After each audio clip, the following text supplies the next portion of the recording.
Well, hello, Illinois Republicans. Thank you for being here and for supporting our party. My husband John and I have been precinct committeemen in our state for more than 7 years, long before I was ever in elected office. So we know firsthand how important your work is, and I just want to thank you all for all you do to help us.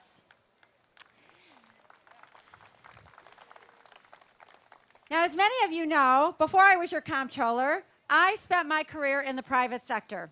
I led an $800 million business for Helene Curtis in brands you probably used in your own home: Suave shampoo, Degree antiperspirant.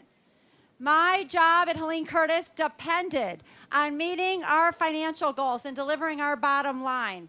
And that always started with an annual budget. So imagine my shock after agreeing to serve as your comptroller to be running the finances in a state where it's normal to spend more money than we bring in, and where we don't have a budget. I actually haven't had one for most of my time in office at all because the Democrats refused to pass one. Now, as a comptroller, I get phone calls every day from organizations and businesses all around our state asking when they're going to get paid.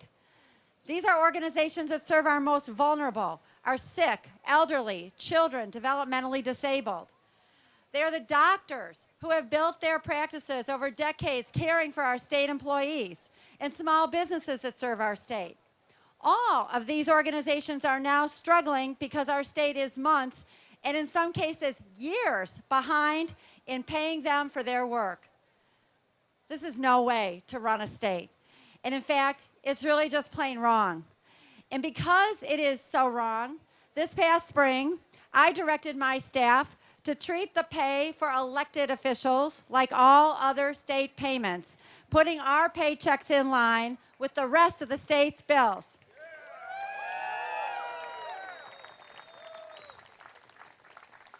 Because if small businesses, nonprofits, schools, hospitals, and others have to wait months for payment, we should all wait.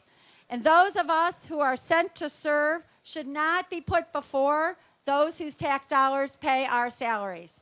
So as of today, all constitutional officers, including myself and the 177 members of the General Assembly, now wait in line for our pay like everyone else. And I'll tell you, I've heard a lot of complaints about this, and I'm probably never going to win a popularity contest among the legislators in Springfield. But you know, that's okay. I'm okay with that because it's the right thing to do. But I'm not stopping with this because there's more I can do. And so today I'm introducing legislation which I am calling No Budget, No Pay. Here's the way it works. If the General Assembly and the governor can't agree and pass a budget, then they don't get paid. It's just that simple. No retroactive pay either. The longer it takes for them to pass a budget, the longer we wait for them to get their jobs done, the more pay they lose. And let's be clear, it must be a balanced, full-year budget.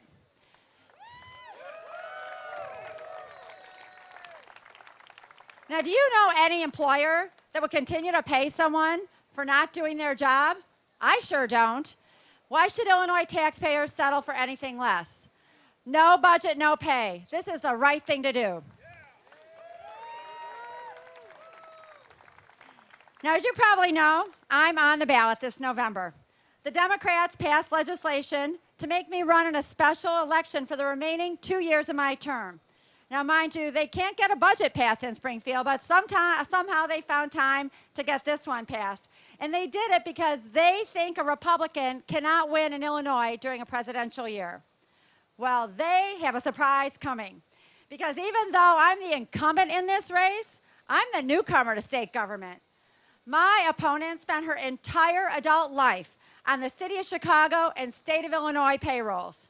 She has voted for every one of Speaker Madigan's unbalanced budgets. She's voted for every tax increase, every pension holiday, and all of the borrowing that have created the mess that we are in today. She calls Speaker Madigan her mentor. And she tweeted Rahm Love when she led the Chicago Mayor Rahm Emanuel's reelection campaign. She's used the Chicago machine to jump from office to office, and now she wants to use them again because she cannot run on her record. You know, she's going to be speaking here at the fair tomorrow. Listen carefully if you're here to what she says. She's running to be our state's chief fiscal officer, and yet she will talk about anyone and anything other than the real solutions for our state moving forward. So we have to ask ourselves, what's her deal? Maybe she's not so good at math. Maybe she doesn't understand what the Comptroller's office actually does. Or maybe she wants to avoid scrutiny of her own record during her 10 years in the Illinois House as a state representative. But whatever the reason, does anyone think it would be a good idea to give her control of our state's checkbook? No! So today, let's say enough. Enough! Let me hear you say that. Enough! We've had enough deals. We've had enough pay to play. We've had enough of the Chicago way and enough of the politics. Let's give Susana Mendoza and her supporters a wake-up call. No more deals. No more politicians who put themselves first. Illinois have had enough. I'm proud of my record. I'm standing for you. I refused my state pension.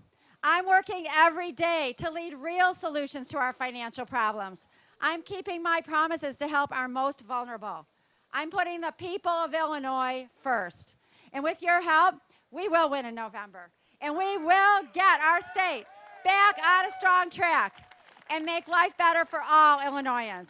So thank you for all you do. God bless you, and God bless Illinois.